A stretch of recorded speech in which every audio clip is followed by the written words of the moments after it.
राधे राधे। मेरा नाम है निकिता शर्मा और आप सभी का स्वागत है श्रीमद् भागवत गीता की इस श्रृंखला में।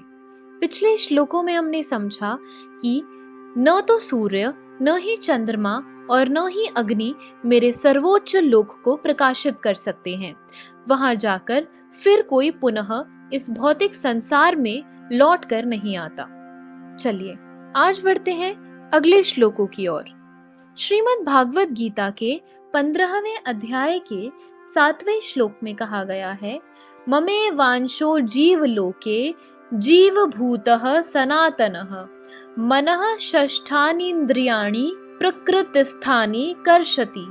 अर्थात इस बद्ध जगत में सारे जीव मेरे शाश्वत अंश हैं। बद्ध जीव के कारण वे छहों इंद्रियों से घोर संघर्ष कर रहे हैं, जिनमें मन भी सम्मिलित है। इस श्लोक में जीव का स्वरूप स्पष्ट है। जीव परमेश्वर का सनातन रूप से सूक्ष्म अंश है। ऐसा नहीं है कि बद्ध जीव में वह एक व्यष्टित्व धारण करता है और मुक्त अवस्था में वह परमेश्वर से एकाकार हो जाता है। वह सनातन का अंश रूप है।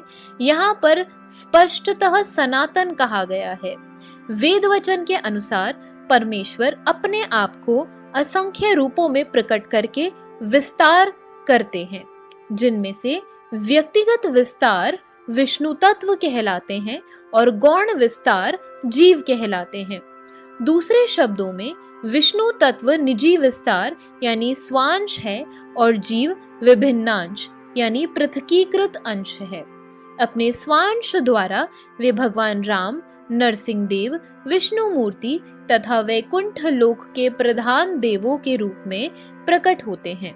विभिन्नांश अर्थात जीव सनातन सेवक होते हैं। भगवान के स्वांश सदैव विद्यमान रहते हैं। इसी प्रकार जीवों के विभिन्नांशों के अपने स्वरूप होते हैं।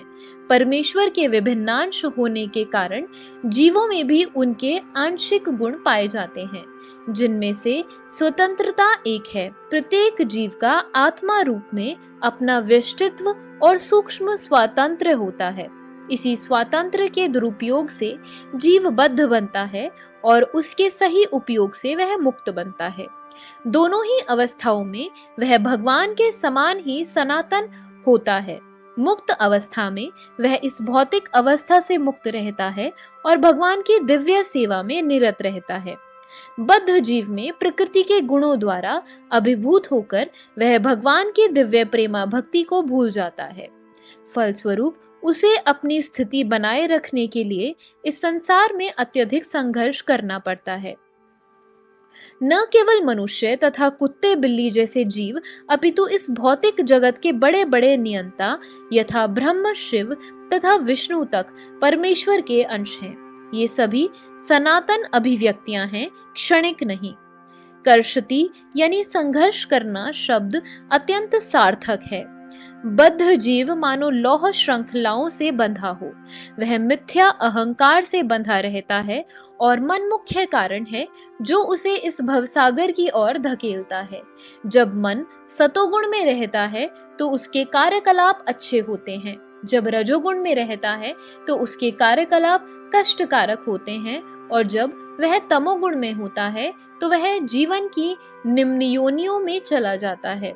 लेकिन इस श्लोक से यह स्पष्ट है कि बद्ध जीव मन तथा इंद्रियों समेत भौतिक शरीर से आवृत है और जब वह मुक्त हो जाता है तो यह भौतिक आवरण नष्ट हो जाता है, लेकिन उसका आध्यात्मिक शरीर अपने व्यष्टि रूप में प्रकट होता है। यहाँ यह बताया गया है कि जब जीव अपने इस भौतिक शरीर को त्यागता है और आध्यात्मिक जगत में प्रवेश करता है, आध्यात्मिक शरीर प्राप्त होता है, जिससे वह भगवान का साक्षात्कार कर सकता है। यह उनसे आमने सामने बोल सकता है और सुन सकता है और जिस रूप में भगवान है उन्हें समझ सकता है। स्मृति से भी यह ज्ञात होता है, वैकुंठ में सारे जीव भगवान जैसे शरीर में रहते हैं।